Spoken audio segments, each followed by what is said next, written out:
Nilabistado na nga ang totoong relasyon ni VP Sara Duterte at Senate President Cheese Escudero. Ito nga ay matapos na ilabas ng ilang kongresista ang magpapatunay na totoong may espesyal na namamagitan kina VP Duterte at Cheese Escudero. Ayon sa balita, kaya naman daw pala sobra-sobra makaprotekta si Cheese kay VP Sara, lalong-lalo na daw sa usaping impeachment. Samantala, kung ano man nga daw ang relasyon ng dalawa ay hindi daw nito mapipigilan ang nalalapit na pagpapatalsik kay VP Sara Duterte. Ito nga ay ayon sa House of Representatives. Narito panoorin ang video. Inaasahan po na tatalakayin ng Senado mamaya ang desisyon ng Korte Suprema na nagbabasura dito sa Articles of Impeachment laban kay Vice President Sara Duterte. Ano po ang reaksyon ninyo doon at ano po ang way forward ng House kung i-dismiss po ng Senate itong Articles of Impeachment in compliance with the SC ruling? Well, patuloy pa rin naman po yung panawagan ng House of Representatives na ang mandato po ng saligang batas sa impeachment proceedings sa House of Representatives ay nagawa na. Nasa Senado na po ang bola. Ang mandato po sa Senado ay to try and decide. Ang pananaw pa rin po ng House of Representatives, hindi pa final yung desisyon sa Supreme Court. Kaya nga po, at the very least, sana hintayin yung final disposition ng Supreme Court doon sa na-file na motion for reconsideration bago magkaroon ng desisyon tungkol sa anong mangyayari doon sa impeachment proceedings. Kung hindi po antayin at ibasura po ng Senate itong Articles of Impeachment, ibig sabihin po ba nito patay na yung Articles of Impeachment at kailangan na lang mag-antay ng mag-lapse yung 1-year ban bago po magkaroon ng possibility for the filing of another impeachment complaint? We are still hopeful that the Senate will continue on to perform their duties under the Constitution. I do not want to speculate on how the Senate will decide later. We will all be waiting, not just the House of Representatives, not just you, the media, but the whole country. So until such time, we will reserve muna siguro our opinions on something that we can merely speculate at this time. Thank you, Bibian. Next is Tina Panganiban Perez from GMA7. Good morning po, ma'am. Connected po sa tanong ni Vivian. Ano po ba yung legal implications and complications if the Senate does indeed dismiss the articles of impeachment later? Kasi hindi pa nga final yung decision ng Supreme Court eh. Para sa amin, hindi pa rin naman dapat itigil yung pwedeng yung trabaho na binigay ng konstitusyon sa amin sa House of Representatives at sa Senado. Kaya mas mainam na hintayin natin yung magiging desisyon ng Supreme Court doon sa motion for reconsideration. Ma'am, may steps po bang gagawin ng House kung, yun nga, i-dismiss later while the MR of the House is pending before the SC? May concrete steps po bang gagawin ng House? Hindi ko pa siya madidiscuss ngayon. I think best na yung panel of prosecutors or the other members ang makakapag-discuss niyan, especially ito ay inaabangan pa lang natin. Thank you po. Thank you, Tina. Rosalie Lucas from UNTV. Good morning po, Attorney. Kahapon po ni-reiterate po ng Supreme Court yung impeachment ruling nito na immediately executory. Magiging factor ba yon sa gagawing desisyon ng Senate mamaya on the impeachment case? Hindi ko alam kung paano i-appreciate ng Senado yung naging statement ng Supreme Court. But as a lawyer, ang basihan ko lang din kasi kung final na yung desisyon ng Supreme Court ay yung rules of court din na sinusunod naman ng mga korte natin. When does a decision become final and executory? Sa pagkakaalala ko, under the rules of court, a decision becomes final after matapos yung period to file the motion for reconsideration, which is 15 days from the receipt of the decision. Kung walang motion na na-file. Pag may motion na na-file, it is magiging final siya pag yung final disposition ng court dun sa motion for reconsideration. Pag naging final na yung decision, dun pa lang din siya din nagiging executory. Pag na-enter na ng clerk of court ang entry of judgment dun sa huling desisyon ng korte. So following the rules of court, ang aking pananaw ay hindi pa final and executory yung decision. Again, we respect the Supreme Court. Narinig ko at nabasa ko din yung statement. Pero kung pagbabasihan ko yung rules of court natin, alam ko matagal na akong hindi practice as a litigation lawyer, pero yun yung pagkakaalala ko dun sa rules. Balik lang po ako dun sa if ever nga po na i-dismiss na mamaya ng Senate yun pong impeachment case through voting at kung maglalabas na rin po ng final decision ng SC declaring the impeachment, the articles of impeachment unconstitutional, ano pong implication nun dun sa ipinaglaban ng House na pagkamit ng accountability from the Vice President amidst the allegations against her? Pag nangyari po lahat yan, matatapos yung impeachment proceedings at ang matatalo naman dito, hindi ang House of Representatives, kundi yung taong bayan of which nire-representa ng mga miyembro ng Kamara na nag-aabang doon sa trial for accountability and transparency. Kung ano yung mangyayari after, hindi ko na masasagot pa yan. It's up to the House of Representatives on what the next actions will be. Pero is the House of Representatives now willing to wait for another year to file another impeachment complaint or mag-transmit ng articles of impeachment sa Senate? I cannot answer that as of yet.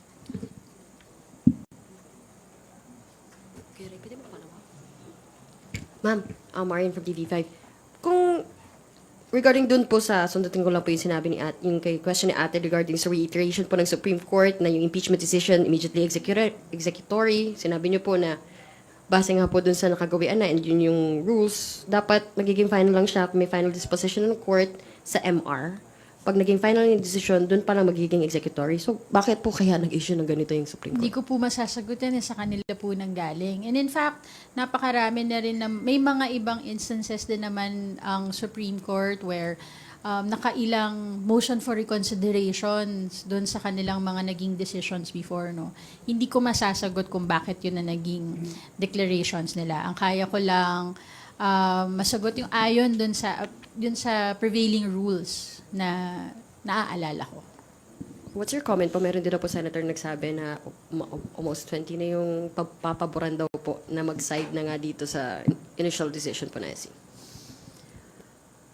Ang impeachment proceedings, ang pagdidesisyon dito ay hindi lang ayon sa politika o personalidad. Ito ay tungkol sa accountability at sa taong bayan. So, we respect the individual positions of the members of the Senate, but the House would maintain its position na dapat matuloy ang impeachment trial. Elaborate yung inyo pong damit ngayon. Eto? Well, I think, sabi nga, di ba, dun sa motion for reconsideration, when it is clear and unambiguous, no added explanation is needed. Forthwith. Try and decide forthwith.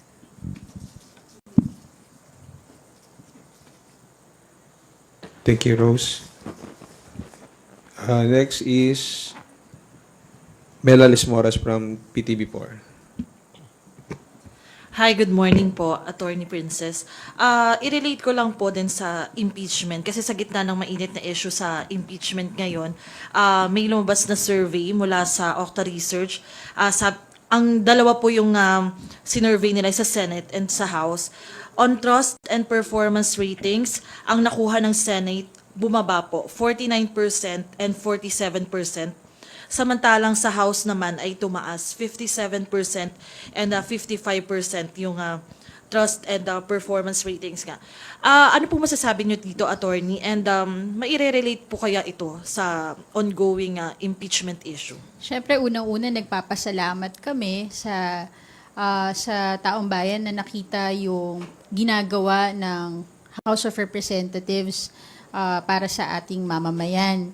I think, among others, madaming mga naging issues naman na tinakal ang House of Representatives, mga investigative hearings na ginawa ang House, ang impeachment, pati yung mga pagsagot sa mga issues na kinakailangang matugunan dito sa ating bansa. At pinaka-importante, I think, nakita din kasi yung pagkakaisa ng mga miyembro ng House of Representatives. Of course, through the leadership of Speaker Martin Romualdez. I think all of that combined contributed to the high trust ratings according sa survey. And naging consistent naman ang House from the 19th Congress being one of the most productive Congresses that we've had. And we can see with the leadership of Speaker Martin, patuloy naman ang kanyang pamumuno, yung kanyang ginawang consensus building sa mga House leaders and party leaders. At nakikita natin na even with the new roster of House leaders in the 20th Congress, we can see that we are looking forward to a more productive 20th Congress compared sa 19th Congress. And we're hoping na magiging consistent ang we are looking forward na magiging consistent ang House dun sa trabaho na sinimulan at papag-igtingin pa, papagandahin pa para makita din talaga ng taong bayan na ang House of Representatives ay totoong House of the People. Opo. Ma'am, sa tingin niyo po, kung magdedesisyon naman yung Senate na ituloy yung impeachment trial, sa tingin niyo ba mariregain nila at tataas muli yung kanilang trust and performance ratings? Subukan nila. Baka. Forthwith. Pero clear naman nakikita naman din natin clear. It's not about finding, we're not even talking about conviction or acquittal yet Ang pinag-uusapan pa lang natin, proceeding with the trial, mabigyan ng pagkakataon na lahat ng mga ebidensya at mabigyan ng pagkakataon din si Vice President Sara Duterte na masagot yung mga ebidensya na maihahain. Nandoon pa lang tayo sa stage na yon. And yun din lang inaabangan, hindi lang ng members ng House, kundi ng mamamayang Pilipino. Opo. Sorry ma'am, isang other topic lang po. President Ferdinand Marcos Jr. has ordered the suspension of all rice importation for 60 days beginning September 1, 2025 ayon sa isang pahayag ng Malacanang. Baka may comment lang din po ang House. The Speaker Martin Romualdez supports tong panawagan na to. Kaya nga, House Bill number 1 natin yung Rice Act, 'di ba?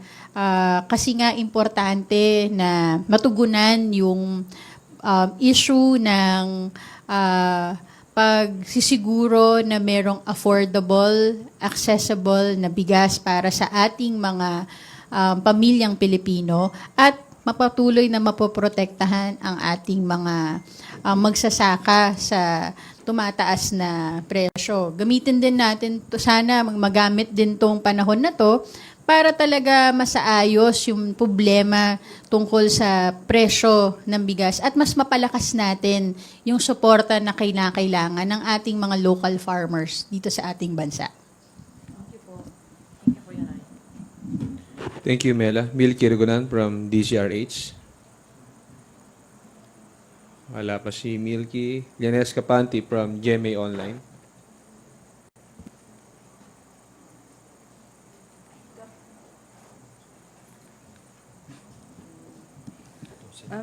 Yung query ko lang po from Attorney Francisco, siya yung petitioner dun sa Francisco V. House esse decision.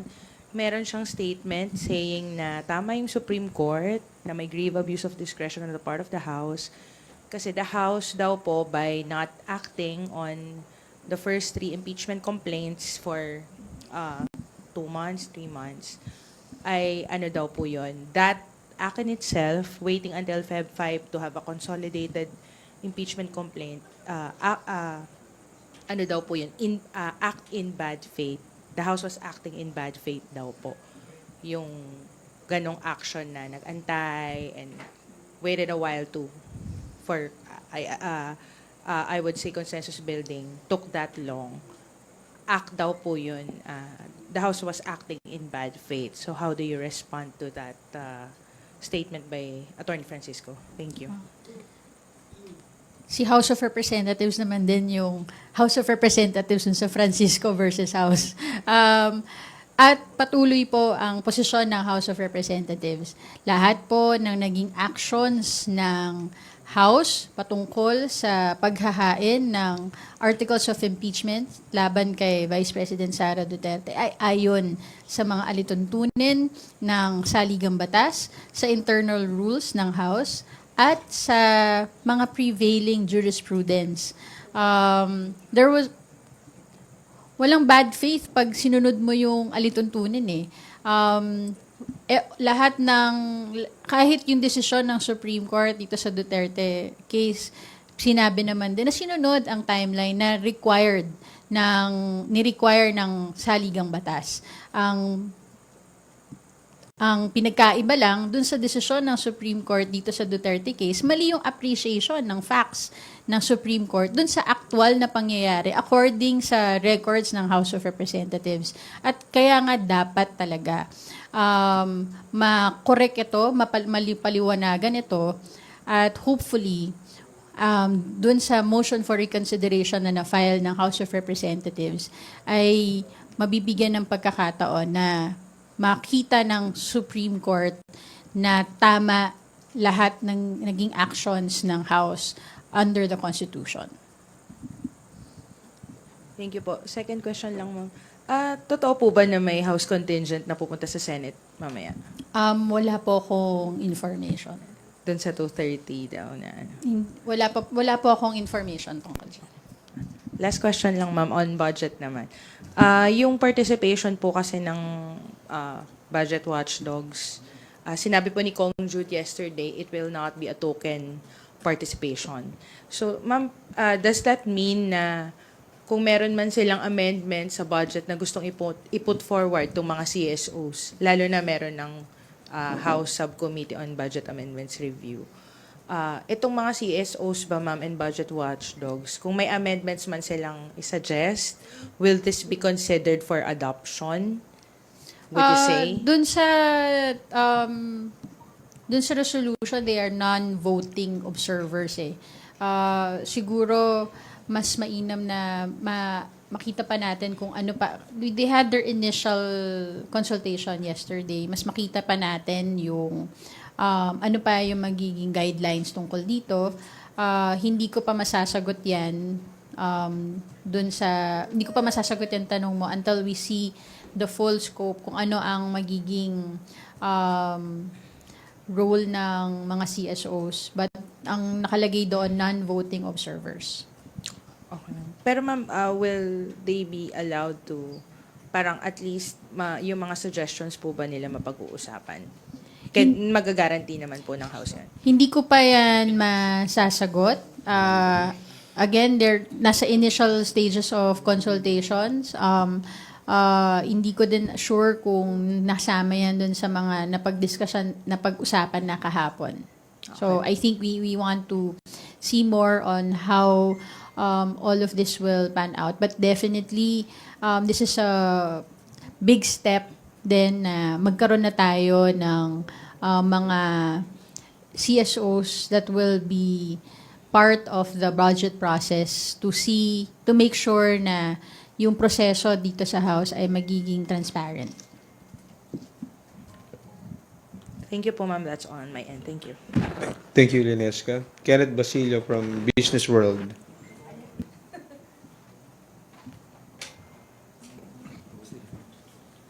Magandang tanghali po. Ma'am, matanong ko lang kung may update na ba tayo sa mga CLA proposals to LEDAC? Kasi may House leadership na rin po tayo, may structure na po. Wala pa po ako sa ngayon. Okay po. And on on rice tariffs po, recently may naging Senate proposal to strip the President of its authority to set rice tariff rates. Ano po yung pagtingin ng Kongreso rito? It will be up to the members of the House eh. I think hindi ko lang alam kung tama yung nakita ko dun sa news na sila Kong Laila din, I think, no, filed a resolution. Nasa members na po yan kung ano po yung magiging desisyon nila dun sa reso nila, Kong Laila. But so far, for the House leadership po, may... Wala pa po akong information dyan, but definitely isa sa mga priority, yung nakita na natin na yung priority ng House is yung pagtugon dun sa problema ng rice prices, price stability. Kaya nga House Bill number 1 ay yung Rice Act. But separate that yung tungkol dun sa panawagan na matanggal yung powers ni Presidente, hindi ko po yan masasagot. Siguro, nasa plenary na po yan kung how they will act on the resolution of Congresswoman Laila and others. Okay po. And last week, the DND called for tweaks to the military modernization program, citing the need for more agile procurement in response to evolving warfare po. How can the House support or facilitate these reforms na hinihingi nga po ng Defense Department? Well, we are looking forward. Kanina, I think we are awaiting yung pag-transmit ng NEP no, sa House at mapag-uusapan naman lahat ng mga pangangailangan ng bawat departamento. Handa naman ang House na makinig sa mga departments natin kung ano yung mga kailangan at sana naka-reflect na din yan sa kanilang budget proposal para matugunan yung mga budget requirements ng iba't ibang mga departments, including our military. Sorry, follow-up. Yung transmittal po ng NEP, kailan po ito mangyayari? Kasi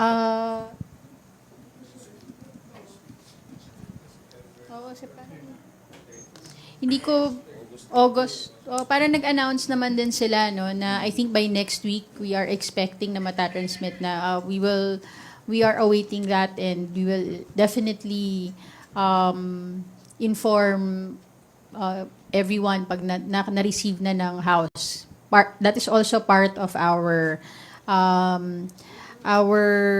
measures to ensure na transparent yung magiging budget process. yun lang po. Thank you. Thank you, Kenneth. Earl Tobias from IBC 13. Please proceed.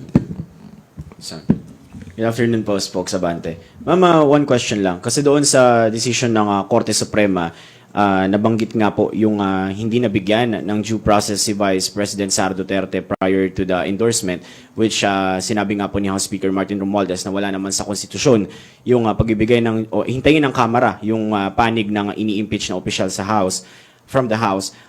Pero ma'am, would the House stand that not conducting the impeachment trial itself is also a denial or a neglection of the due process itself? Kaya nga dapat matuloy ang impeachment trial para mabigyan ng pagkakataon ang dalawang panig na ma-present ang kanilang mga ebidensya. Yung dun sa two modes in initiating the impeachment process, yung sa pangalawa kasi ang pinili ng House, yung sa fourth impeachment complaint na a verified complaint signed by at least 1/3. Yung due process nito ay doon sa Senate. Yan ang posisyon ng House sa motion for reconsideration. Na yung due process ni Vice President Sara, doon sa second mode of initiating an impeachment complaint, ay nandoon sa Senado, doon sa part ng try and decide forthwith. Kaya dapat matuloy ang impeachment trial para makamit din ni Vice President Sara yung due process na hinihingi sa House. Nandoon na yan sa Senado. Thank you, ma'am. That's all po, kuya. Thank you, Earl. Big Sumintak from Net 25. Good morning, ma'am. Ma'am, doon sa flood control projects issue, nagsimula ng House Committee on Public Accounts na mag-imbestiga regarding that matter. Pero sabi ni Senator Pampilo Lacson, mayroong 80 na mga congressman na contractor na possible involved doon sa anomalya di umano sa flood control projects. Any comments from the House?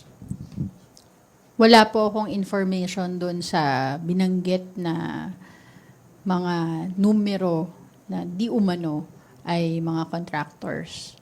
Hindi rin naman din nag-expound si Senator Ping, no? So wala din po akong information tungkol dyan. But with regards to the commencement of the investigation of House Public Accounts on that issue, willing ba ang House na dig deeper on that? Nasa committee na po siya, so we will await kung ano pa po ang magiging next step nung committee kay Chair Redon kung ano ang magiging susunod na mga pangyayari sa hearings na sinimulan nila. Thank you, Vic. Milky Regunan from DCRH. Good afternoon, Attorney Abante. Kailangan ba o meron bang ipapadalang kinatawan ang House Prosecution Team mamaya to observe sa magiging botohan ng Senate Impeachment Court? Wala po akong information kung meron o wala. Pero based on the previous mga impeachment trial, ma'am, meron po bang mga kinatawan na pinapadala doon ng prosecution team to observe? Ano po, hindi pa kasi clear din po sa akin kung ano po yung mangyayari mamaya.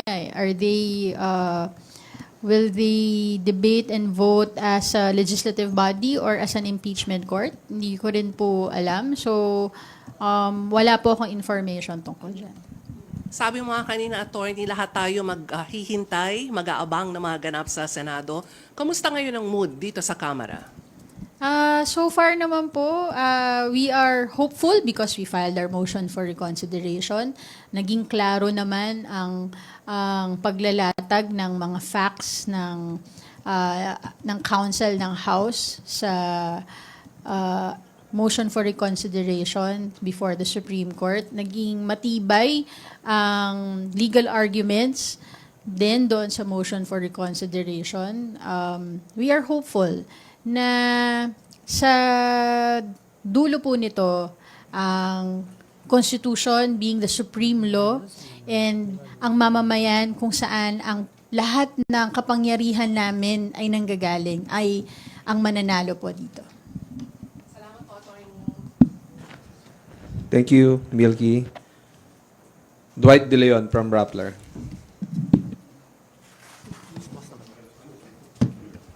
Good morning po, Attorney Princess. Sundutan ko lang po yung kay Sir Vic. Do you think that the House can conduct a credible investigation into flood control projects when there are congressmen who are known contractors with ties to infra companies that deal with flood control projects? Well, yung binanggit, 80, napakaraming members of the House, diba?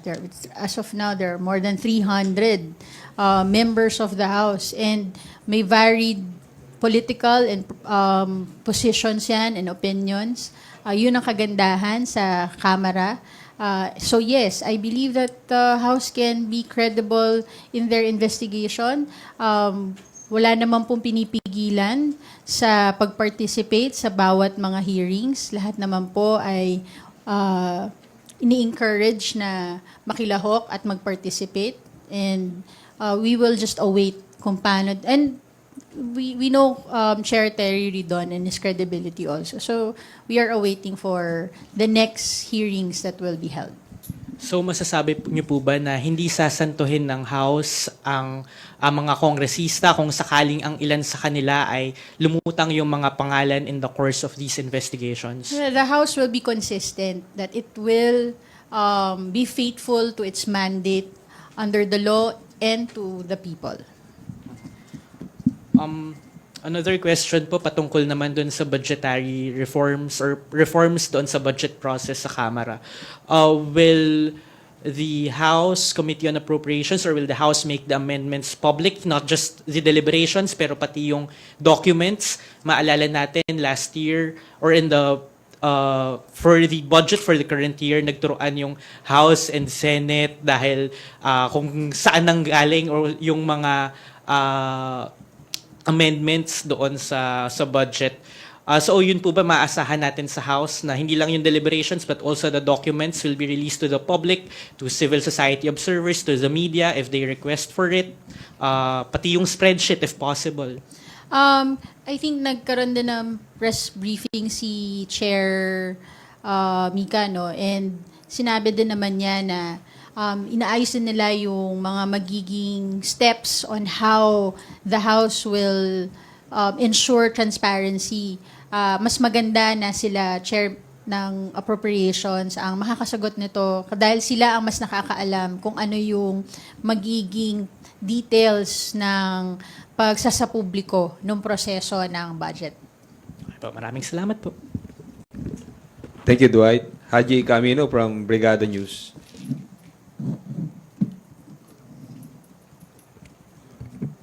Magandang tanghali po, attorney. May mga nagsusulong po na kung sakasakali daw po na mag-decide nga yung Senate na ibasura yung impeachment trial.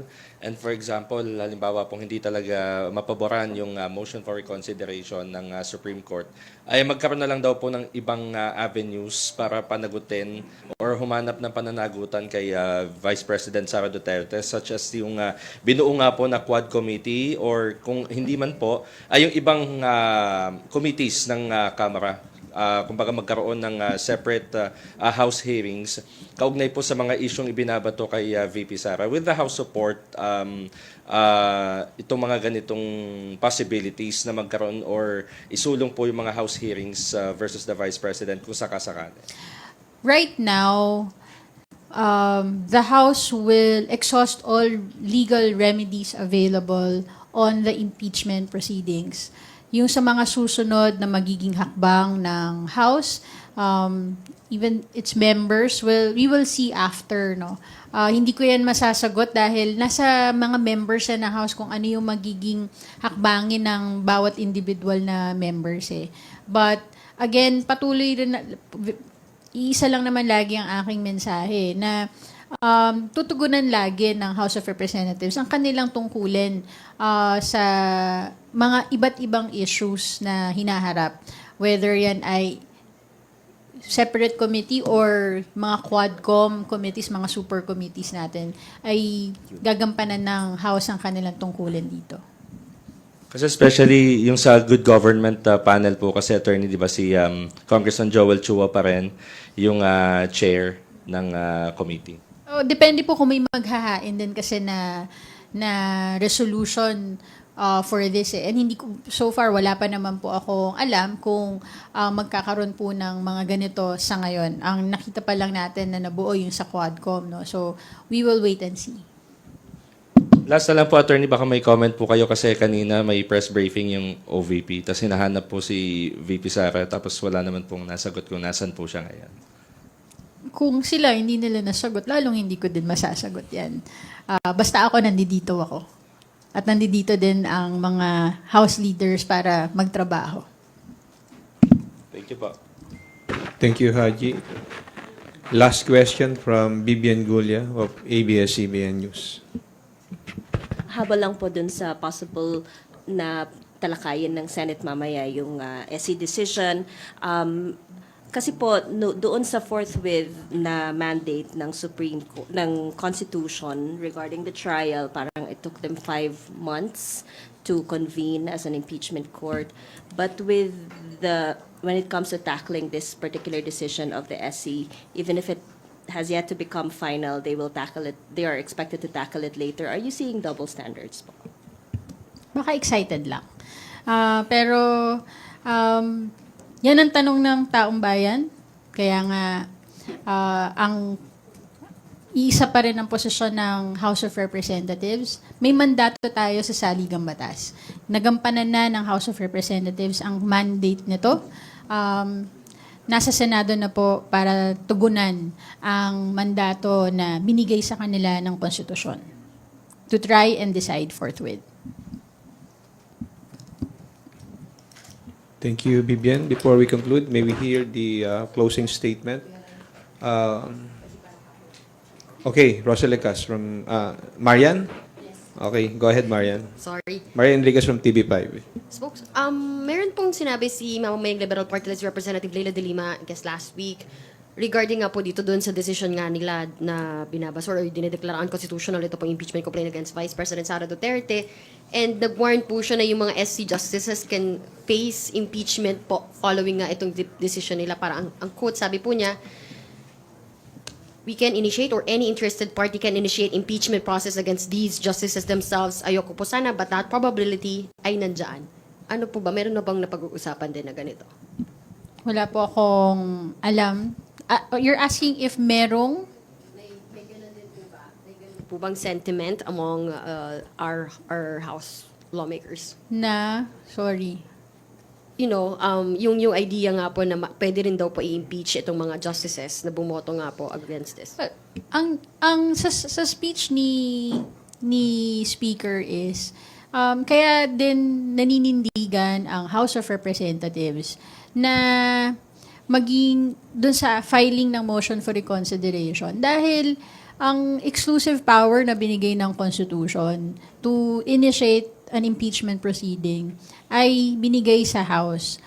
Yung mga dinagdag na mga alituntunin ng Supreme Court effectively amends the Constitution na hindi naman nilagay, particularly dun sa second mode ng initiation of impeachment. Iilan lang ang mga positions na pwedeng ma-impeach. That includes justices of the Supreme Court. And later on, yung epekto ng decision na ito would curtail the powers given to the House under the Constitution. Sa dulo, ang sagot ko dyan ay the House wants to maintain its independence as in the powers given by the Constitution to initiate impeachment proceedings. Whether yan ay para sa presidente or vice president or justice, ang paninindigan ng House, ito ay exclusive sa House of Representatives. Sa ngayon, kung ano man yung mga magiging susunod na magiging impeachment proceedings, hindi ko yan masasagot pa eh. Pero dito sa kasong ito ang paninindigan ng House. At hindi titigil ang House na i-assert ang kanilang powers given to it by the Constitution through any legal remedies that is available to it. Thank you. Last na yan. Okay, Kenneth. Go ahead. Navotas Rep. Toby Tiangco yesterday said na the House should also publicize yung mga amendments made by the small committee during last year's budget deliberations. This, as lawmakers, are pushing budget transparency reforms nga po. Willing po ba yung House to do yung proposal nga ni Congressman Tiangco? I think bilang member of the House and especially as a House leader in the 19th Congress, he can discuss it with the leaders of the House. So, best na sila ang makapag-usap tungkol dito. Thank you. And to formally end our press conference, may we now hear your closing remarks, ma'am. Muli maraming salamat sa inyong lahat. It's gonna be a busy day for all of us as we await what will happen today. Again, sa dulo, lagi ko sinasabi, sana mamamayan ang panalo. Maraming salamat po at magandang tanghali sa inyo lahat.